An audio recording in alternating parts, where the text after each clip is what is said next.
जय Hind. Welcome to bright maths. प्यारे दोस्तों, आप सभी को दीपावली की हार्दिक शुभकामनाएं। आज हम लोग बहुत ही इंपॉर्टेंट टॉपिक पढ़ने वाले हैं। आज का टॉपिक है द्विघात समीकरण को द्विघात सूत्र की सहायता से हल करना। तो चलिए शुरू करते हैं। आप हमारे साथ वीडियो के अंत तक बने रहिएगा। तो आइए सबसे पहले हम जानते हैं द्विघात सूत्र होता क्या है। द्विघात सूत्र, द्विघात सूत्र क्लियर। यहाँ पे x बराबर minus b plus minus root under b square minus 4ac बटा 2a क्लियर। इसे हम द्विघात सूत्र कहते हैं। साथ ही इसे श्रीधर आचार्य का नियम भी कहते हैं, क्योंकि इस सूत्र को श्रीधर आचार्य जी ही ने प्राप्त किए थे क्लियर। इसमें आप देख रहे हैं बी स्क्वायर माइनस 4ac, इसे विवेचक कहा जाता है। ठीक है, बी स्क्वायर माइनस 4ac को विवेचक, ठीक है, विवेचक कहते हैं क्लियर। इसे कैपिटल डी से सूचित किया जाता है।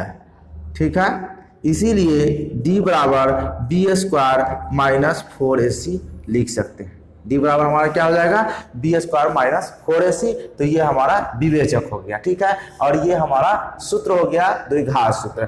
यहाँ पे x लिखा हुआ है, x बराबर, तो समीकरण अगर हमारा x में है तो x लिखेंगे, समीकरण y में होगा तो y लिखेंगे, समीकरण z होगा तो यहाँ पे z लिखेंगे। यानी जिस अल्फाबेट में समीकरण होगा वो अल्फाबेट यहाँ पे हम लिखेंगे क्लियर। तो आपको इस सूत्र को याद रखना है। इसे द्विघात सूत्र कहते हैं और साथ ही श्रीधर आचार्य का नियम भी कहते हैं। और बी स्क्वायर माइनस 4ac को विवेचक कहते हैं। इसे डी से सूचित किया जाता है। अब आइए हम इसे की सहायता से सवाल हल करते हैं, जिससे आपको पूरा समझ में आएगा। क्वेश्चन नंबर 1 है हमारा 3x स्क्वायर minus 5x plus 2 equal to 0। ये हमारा द्विघात समीकरण है। जैसा कि आपको पता है कि इसे हम a बोलते हैं, इसे b बोलते हैं और इसे c बोलते हैं। तो हमारा a का वैल्यू 3, b का वैल्यू -5 और c का वैल्यू 2। सबसे पहले ABC हमें लिख लेना है। ठीक है, उसके बाद हमें क्या निकालना है, विवेचक ज्ञात कर लेना है। यानी बी स्क्वायर माइनस 4ac का वैल्यू ज्ञात कर लेना है। यानी कि बी स्क्वायर माइनस 4ac बराबर, तो b का वैल्यू हमारा कितना है, -5, तो -5 का स्क्वायर माइनस 4 है यहाँ पे 4 इंटू यहाँ पे a है तो a का वैल्यू यहाँ से लेके रख देना है 3, और फिर से इंटू c का वैल्यू 2 है तो यहाँ पे 2 लिख लेना है। उसके बाद हमें इसे हल कर लेना है। तो 5 का स्क्वायर 25 हो जाएगा और माइनस है ना, और ये तीनों इधर जो है ये दोनों प्लस में, ये माइनस में, इसको गुना करेंगे तो कितना होगा, 4 3 12 दूना 24, यानी कि 25 में से 24 घट जाएगा तो हमारा 1 आ जाएगा। 1 आ गया है तो ये हमारा बी स्क्वायर माइनस 4ac का वैल्यू, यानी कि विवेचक का वैल्यू हमारा 1 आ गया है। अब हम क्या करेंगे, द्विघात सूत्र लिखेंगे। यानी कि x बराबर minus b plus minus root under b square minus 4ac बटा 2a क्लियर। यहाँ पे माइनस फार्मूला है पहले से, तो मैंने माइनस दे दिया, और b का वैल्यू भी माइनस में है इसलिए -5 इसको इस तरह से ब्रैकेट के अंदर लिख लेना है। यहाँ पे प्लस माइनस लिखना है, रूट अंडर और बी स्क्वायर माइनस 4ac का वैल्यू हम ऑलरेडी पहले ही निकाल दिए हैं। तो यहाँ पे 1 है तो आया हुआ, तो 1 यहाँ पे रख लेना है, बटा देना है 2 इंटू a का वैल्यू कितना है, 3 है, तो यहाँ पे हमें 3 लिख लेना है बराबर। इससे इसको मल्टीप्लाई करेंगे तो माइनस माइनस हमारा प्लस का 5 हो जाएगा, प्लस माइनस, ठीक है। और 1 का वर्गमूल 1 ही होता है, ये आपको भी पता है, बटा ये 3 दूना 6 हो जाएगा। इसमें कोई दिक्कत नहीं, ये x बराबर हमें इतना आ गया। अब आप यहाँ देख रहे हैं प्लस में है माइनस में है, और आपको ये भी पता है कि द्विघात समीकरण के 2 मूल होते हैं, इसलिए पहले मूल को हम अल्फा मान लेते हैं और अल्फा बराबर हम लेंगे 5 प्लस 1 बटा 6। यानी कि ये प्लस और माइनस है तो एक बार हमें प्लस ले लेना है। तो 5 1 कितना होगा, 6 बटे 6, 6 से 6 आपके कैंसिल हो जाएंगे तो 1 आएगा। ठीक है, तो अल्फा का वैल्यू 1 हो गया। बीटा का वैल्यू ठीक देख लेते हैं, यहाँ पे 5 माइनस 1 बटा 6। मैंने आपको बताया कि एक बार प्लस लेना है एक बार माइनस, तो प्लस तो मैं ले चुका हूं और अब यहाँ पे मैंने माइनस लिए हैं तो यहाँ पे घट जाएगा, तो आपका 4 बटे 6 होगा और ये कटेगा तो 2 बटे 3। इस तरह से x का जो वैल्यू हुआ वो कितना 1 क्लियर और 2/3 ये 2 मूल इसके हुए क्लियर, ये दोनों मूल इसके प्राप्त हो गए। तो इस तरह से हम द्विघात समीकरण को हल करते हैं द्विघात सूत्र की सहायता से। उम्मीद है कि ये आपको समझ में आया होगा। अगर नहीं समझ में आया है तो कोई बात नहीं है, हम नेक्स्ट एग्जांपल देखते हैं, आपको पूरा समझ में आएगा। देखिए नेक्स्ट एग्जांपल हमारा क्या है, x² - 3x - 10 = 0। सबसे पहले क्या करना है, ए बी सी का वैल्यू लिख लेना है। तो यहाँ a = है कितना, नहीं कुछ है, x² का गुणांक, तो यहाँ पे 1 हो गया। b का वैल्यू हमारा -3 और c का वैल्यू -10। उसके बाद हमें क्या करना है, विवेचक का मान ज्ञात करना है, मतलब b² - 4ac का वैल्यू ज्ञात करना है, यानी कि b² - 4ac बराबर b का वैल्यू -3 तो -3 का स्क्वायर -4 इंटू a का वैल्यू 1 और c का वैल्यू -10। ठीक है, -3 का स्क्वायर 9 और माइनस प्लस 4 दाहिने 40, इसको जोड़ देंगे तो 49 हो गया। ठीक है, विवेचक का वैल्यू निकल चुका है। अब हमें द्विघात सूत्र लगाना है, यानी कि x बराबर -b plus minus root under b² - 4ac बटा 2a। क्लियर, ये सूत्र लिख लेना है। उसके बाद जो जो हमें पता है सारे चीज को उस अक्षर के जगह पर हमें लिख लेना है।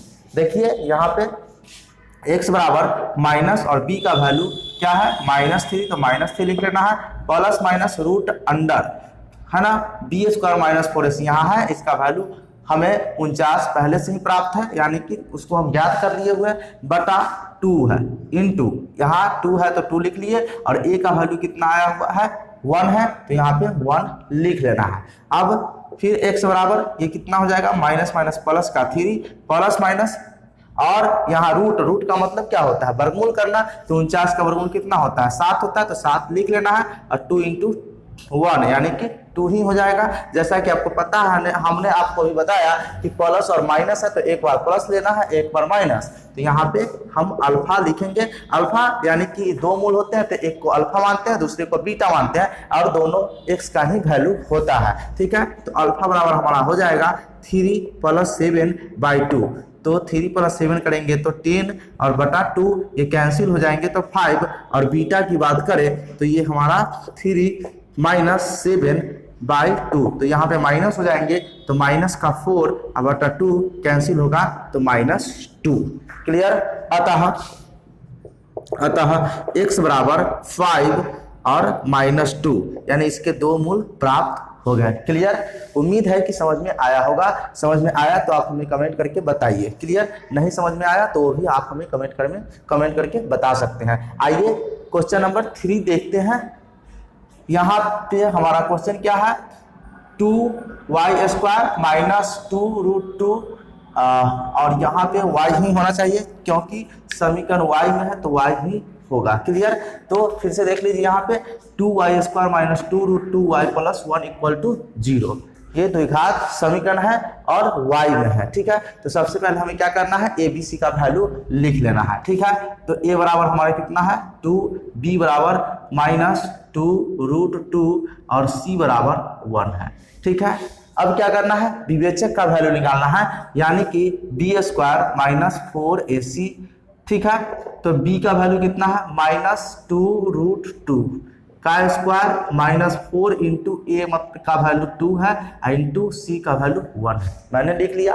अब इसका स्क्वायर करेंगे तो कितना होगा, देखिए ये स्क्वायर इस पर भी है और इस पर भी है, तो स्क्वायर 2 का स्क्वायर कितना हो जाएगा 4 होगा, 2 का स्क्वायर कितना होगा 4 हो जाएगा, और यहाँ √2 का स्क्वायर करेंगे तो 2 ही होगा। अब इसको मल्टीप्लाई कर देंगे तो कितना होगा 4 × 8 हो जाएगा, और माइनस प्लस, तो फाइनली मैं यहाँ पे 8 लिख लेता हूँ, माइनस इसको मल्टीप्लाई करेंगे तो 4 × 8 हो जाएगा।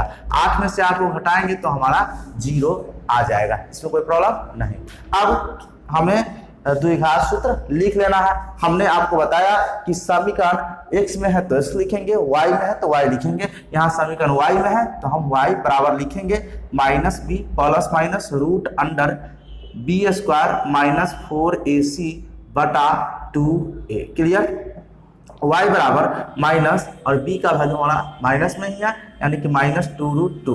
Clear, plus minus root under zero. क्यों जीरो? क्योंकि बी स्क्वायर माइनस 4ac का वैल्यू हमारा जीरो आया है, बटा 2 इंटू 2, क्योंकि a का वैल्यू 2 है तो 2 इंटू ए 2a है यहाँ पे, तो 2 इंटू 2 हो जाएगा। y बराबर माइनस माइनस प्लस हो जाएगा, तो 2 रूट 2 प्लस माइनस अब देने की जरूरत है ही नहीं। क्यों? क्योंकि ये जीरो जब लिखाएगा ही नहीं, क्योंकि यहाँ पे इसका वर्गमूल भी तो जीरो ही होगा, तो जीरो लिखने से कोई फायदा है नहीं, तो प्लस माइनस लिखने की जरूरत नहीं है, केवल ये वाला टर्म लिख लेना है और बटा में 2 दूना 4 लिख लेना है। 2 से ये आपके 2 बार कट जाएगा। क्लियर?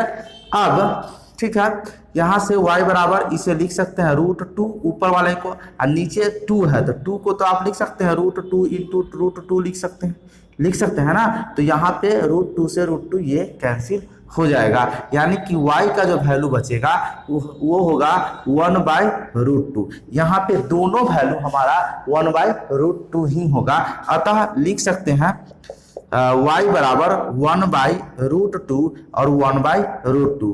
भले ही आप देख रहे हो कि यहाँ पे एक ही वैल्यू है, लेकिन यहाँ पे दो वैल्यू है। जैसा कि आपको पता है कि द्विघात समीकरण के दो मूल होते हैं, और यहाँ इधर का साइन है सो नहीं लगा है, क्योंकि यहाँ जीरो आया तो प्लस माइनस लगाने से कोई फायदा हमें है नहीं, इसलिए उसको मैंने नहीं लिखा। लेकिन यहाँ y का वैल्यू 1/√2 आया है, मतलब यहाँ पे y का दोनों वैल्यू 1/√2 ही होगा। क्लियर? आई होप कि इस वीडियो में मैंने जो आपको द्विघात सूत्र की सहायता से द्विघात समीकरण को हल करना मैंने बताया वो पूरा समझ में आया होगा। ठीक है, तो इस वीडियो को लाइक एंड शेयर कर दीजिए। साथ ही आपको कोई प्रॉब्लम है तो आप हमें कमेंट करके बताइए, और साथ ही यह वीडियो कैसा लगा ये भी हमें बताइए। मिलते हैं नेक्स्ट वीडियो में, तब तक के लिए धन्यवाद। जय हिंद, जय भारत। हेलो फ्रेंड्स, आप सभी को दीपावली की ढेर सारी शुभकामनाएं। इस दिवाली आपका जीवन प्रकाशमय हो और खुशियों से भर जाए। धन्यवाद।